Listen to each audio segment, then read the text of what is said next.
This is it. The final chapter of LeBron's career has become a lot more interesting. How is it going to end? The Lakers are getting ready right now for life after LeBron James.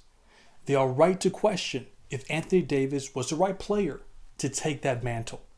A player his size, who is injury prone, doesn't exactly age gracefully.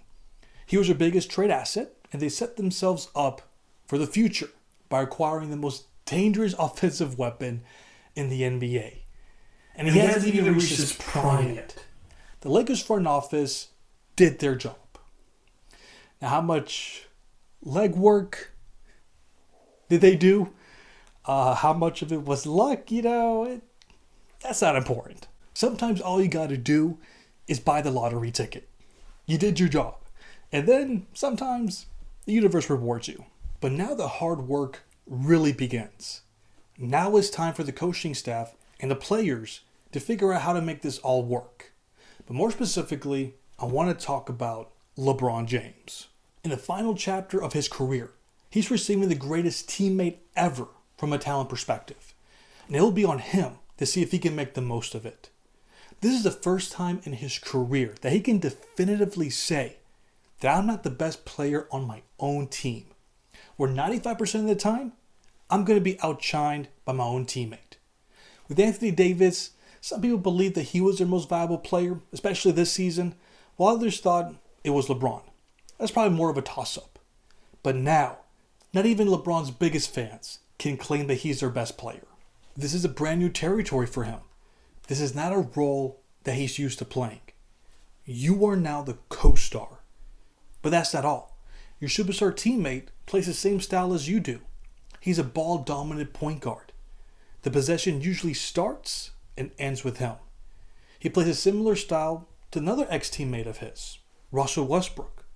That experiment resulted in 0 playoff appearances. It didn't work. But this time around, LeBron is the one who has to do all the sacrificing, because it makes no sense to take the ball out of Luka's hands. So in the final stages of his career, he's going to be forced to play a role that he's probably never played before. We don't know what he's going to do, but there is one thing that I know for certain. LeBron's assist numbers are going to go down. He is currently averaging 9.1 assists per game. Forget about those numbers sustaining for the rest of the season. He's going to be averaging career low numbers in that category. Luka will most likely continue from the 8 to 9 range, while LeBron might go down to 5 to 6 from this point forward. But he doesn't have to worry about playmaking anymore. They already have arguably the greatest playmaker in the game. That is not going to be a weakness for the Lakers. With LeBron, he's going to have to fill some of the glaring holes that they have. Should he play a Kyrie Irving-like role, where his primary focus is to score? We saw how well the Luka and Kyrie tandem worked in the 2024 playoffs. They fed off each other extremely well. LeBron is still a capable scorer. He scored over 30 points 11 times this year. And in each case, he shot over 54% from the field. If all he focused on was scoring, he could average over 24 to 25 points per game, just as Kyrie has in the past 2 seasons. The Lakers are currently an above average offensive team.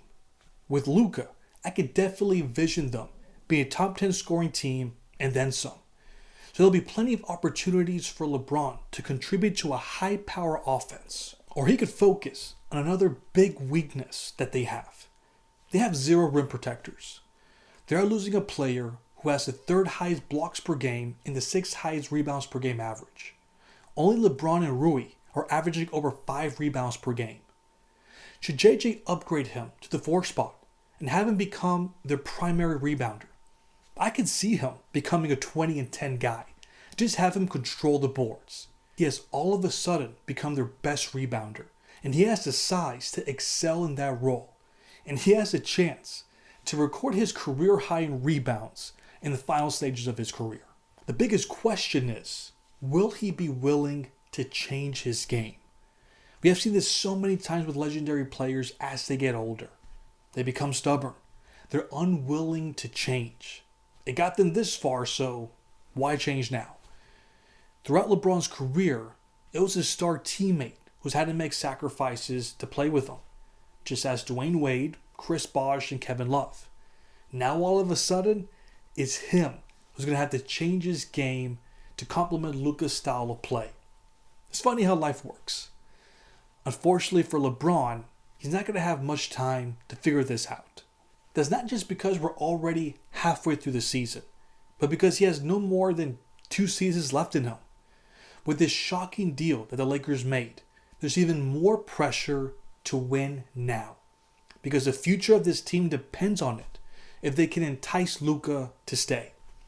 That might be his biggest contribution that he can give to the Lakers and his fans other than winning a championship. Usually, he has to put his head down and carry his team to victory when he's facing this kind of pressure. But he doesn't have to do that anymore. He has to use his head, though, in a different way and figure out how to excel in a brand new role.